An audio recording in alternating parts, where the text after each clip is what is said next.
Assalamualaikum warahmatullahi wabarakatuh.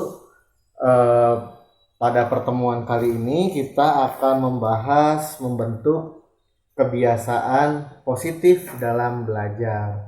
Nah, seperti yang kalian ketahui, eh, apa ya yang namanya pelajar itu kewajibannya apa sih gitu kan ya? Apakah kewajiban dari seorang pelajar itu hanya main atau hanya belajar? Nah, itu yang menjadi terkadang dilema gitu ya, sebagai pelajar. Dimana kadang kalian merasa lelah juga gitu buat belajar terus, pengennya main gitu. Tapi kadang ada juga justru orang-orang yang ke sekolah itu bukan buat belajar, tapi buat main. Ketika diberikan pelajaran, mereka merasa terbebani. Padahal sebenarnya kalian itu ke sekolah itu untuk apa? Untuk belajar kan? Nah, itu. Tapi oke lah, mungkin ada beberapa dari kalian yang belum paham bagaimana konsep belajar itu sebenarnya gitu. Yang pertama, gitu. Kita langsung mulai aja ya. Kita langsung mulai aja ya. Yang pertama, pahami eh, untuk apa kalian belajar. Nah, kalian pahami tuh untuk apa kalian belajar. Kalian tanyakan dalam diri kalian sendiri. Saya belajar ini untuk apa? Apa kedepannya ketika saya sudah belajar ini? Apa yang akan saya dapatkan? Gitu.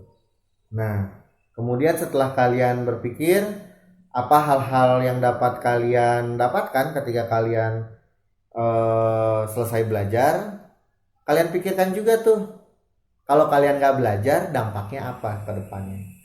Kan kalau misalkan tidak belajar ada tuh dampaknya, misalkan nilai-nilainya jelek. Kalau nilainya jelek gitu berdampak pada apa? Orang-orang pada berlibur, kalian masih ada hutang pelajaran gitu yang harus diselesaikan. Nah, lebih baik mana tuh? Lebih baik sekarang belajar nanti liburan, atau sekarang banyak main, nanti pas orang-orang pada liburan kalian remedial. Nah, itu yang harus kalian pikirkan. Yang kedua, kalian pahami gitu ya, jadwal belajar yang baik. Kalau nggak salah saya sudah membuat video tentang manajemen waktu. Nah, nanti kalian bisa lihat, nanti saya sisipkan di deskripsi video ini, bisa kalian lihat. Ternyata seperti ini ya, belajar itu sebenarnya, belajar di rumah itu juga nggak bisa di-push lama-lama. Kalau misalkan kalian itu pulang ke rumah terus pengen pinter gitu, kalian belajar 3 jam. Nah, itu juga suatu hal yang salah. Sebenarnya manusia itu menurut teori ya, belajar itu paling lama itu 45 menit kalau di rumah gitu. Jadi manusia itu fokusnya itu fokus belajar sendiri atau baca buku itu 45 menit. Nah, sehingga kalau misalkan kalau misalkan kalian belajar sampai 3 jam itu eh, dari 45 menit ke sananya itu akan menjadi percuma. Ada sih masuk tapi hanya sedikit. Jadi tidak maksimal lah belajarnya. Kecuali kalau memang kalian terbiasa dari misalkan dari SD udah belajar tuh 45 menit. Jadi nanti kesananya fokus kalian akan durasinya akan lebih panjang. Tapi kalau misalkan tidak bisa 45 menit, ya udah, yang penting kalian baca buku setelah pulang sekolah, kalian baca buku sedikit nggak apa-apa, yang penting nanti bertambah gitu. Kedepannya akan bertambah, dimulai dari apa ya, membaca buku pelajaran yang menurut kalian paling mudah. Kalau kalian udah seneng, kalian akan terus belajar. Tapi kalau misalkan kalian merasa terbebani, jangan, stop dulu, nanti belajar lagi. Tapi juga jangan sampai tidak belajar sama sekali. Nah, itu suatu hal yang kurang baik gitu. Karena memang harus belajar. Beda kalau misalkan belajar di sekolah, itu kalian punya guru yang dapat menentukan metode belajar. Nah, sehingga walaupun misalkan satu mata pelajaran sampai 1,5 jam gitu ya, nah itu disesuaikan oleh gurunya. Guru kalian pasti tahu lah, pasti hebat mengatur bagaimana caranya biar kalian fokus belajar, kemudian ada ice breaking atau lain-lain sehingga fokus kalian dapat terjaga walaupun 1,5 jam. Nah, kemudian mengulang-ulang pelajaran yang sudah diajarkan di sekolah. Nah, biar lebih mudah gitu ya. Ketika kalian pulang ke rumah, pelajari lagi pelajaran yang sudah diajarkan di sekolah. Misalkan pagi tadi belajar tentang logaritma. Nah, kalian agak bingung tuh soal logaritma. Nah, pulang ke rumah dibahas lagi. Kalian akan menemukan eureka. Eureka tuh kalau bahasa Indonesianya teh, nah itu eureka atau titik terang. Dimana misalkan di sekolah kalian masih bingung, kemudian di rumah kalian baca sendiri, nah kalian akan menemukan eureka. Oh, ternyata ini caranya. Atau kalian bisa belajar bersama teman-teman.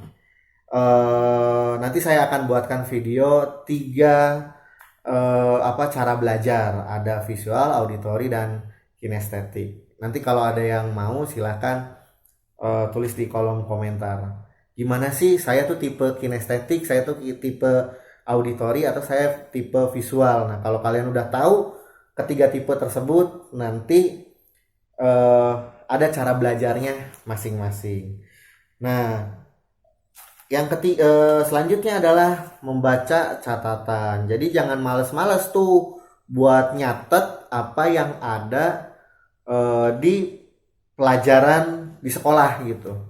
Jangan males buat nyatet. Karena apa? Kadang buku pelajaran yang kalian punya itu tidak mencakup pemikiran dari guru kalian. Jadi kadang-kadang ada yang bingung nih di buku pelajaran ini maksudnya apa sih gitu. Nah, biasanya dijelaskan oleh guru kalian. Nah, kalau kalian nggak nyatet, itu akan ada misunderstanding. Kalian tidak akan paham kecuali kalian melihat catatan. Kalau misalkan kalian tidak biasa mencatat, ya alangkah baiknya kalau minjem catatan temen. Minjem dong catatannya gitu. Nanti kalian baca catatannya atau di fotokopi atau di print. Tapi kalau sekarang tuh lebih mudah. Kalau misalkan guru kalian mengajarkan menggunakan PowerPoint, minta aja PowerPoint-nya. Tapi kalau enggak, ya minjem ke temen gitu ya. Tapi saya sangat sarankan kalian mencatat sendiri. Karena dari catatan kalian sendiri, kalian akan paham ketimbang melihat catatan orang. Kalau misalkan catatan orang, kadang-kadang tulisannya kurang bagus dan tidak dapat dipahami oleh kalian.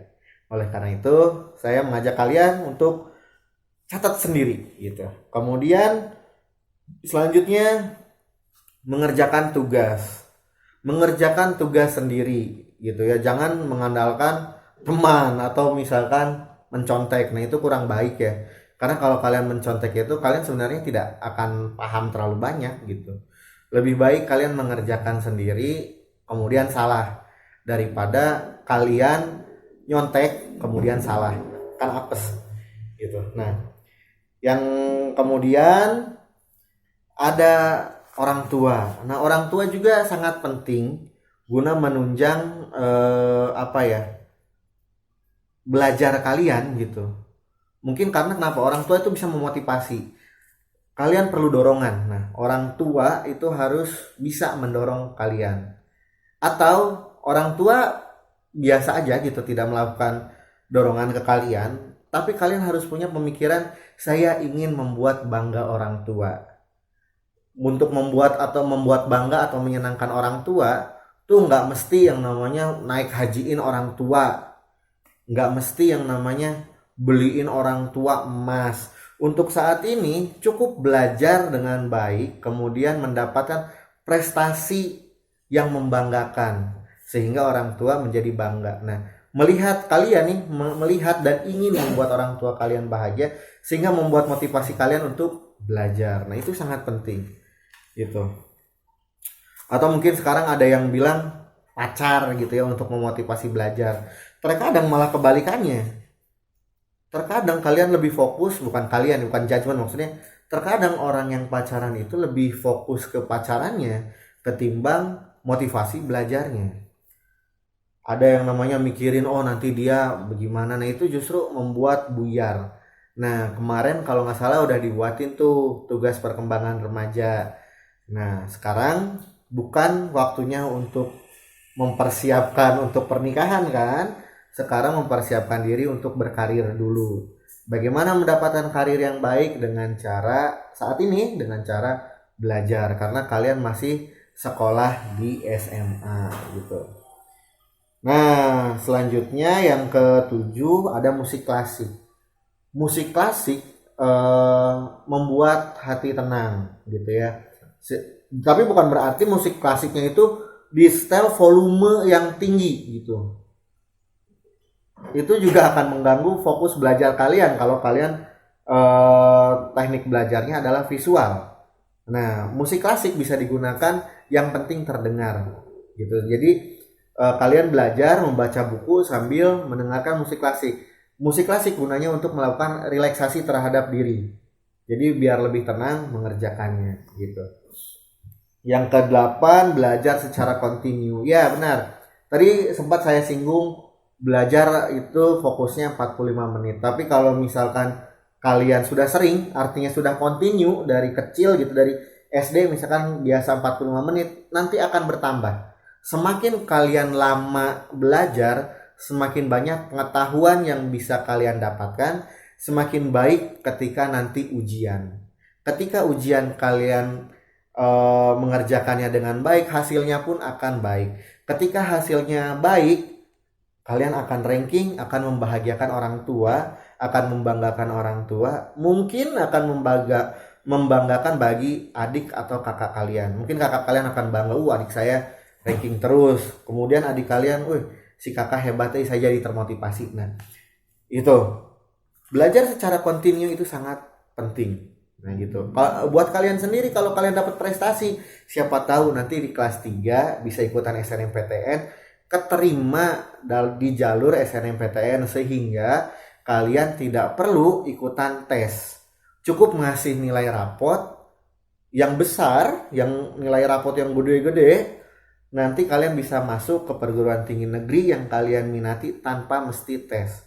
Sedangkan orang-orang lain itu mesti tes. Kalian tidak perlu, hanya menggunakan nilai rapot. Nah itu merupakan reward yang diberikan oleh negara kepada mereka yang mau belajar dan menjadi acuan untuk kalian yang mau melanjutkan studi setelah lulus SMA. Nah itu aja materi kita pada video kali ini. Kurang lebihnya saya minta maaf. Nah untuk pertanyaan saya adalah pelajaran apa yang biasa kalian pelajari di rumah dan kenapa alasannya? Silahkan tulis di kolom komentar. Sekian dari saya. Assalamualaikum warahmatullahi wabarakatuh.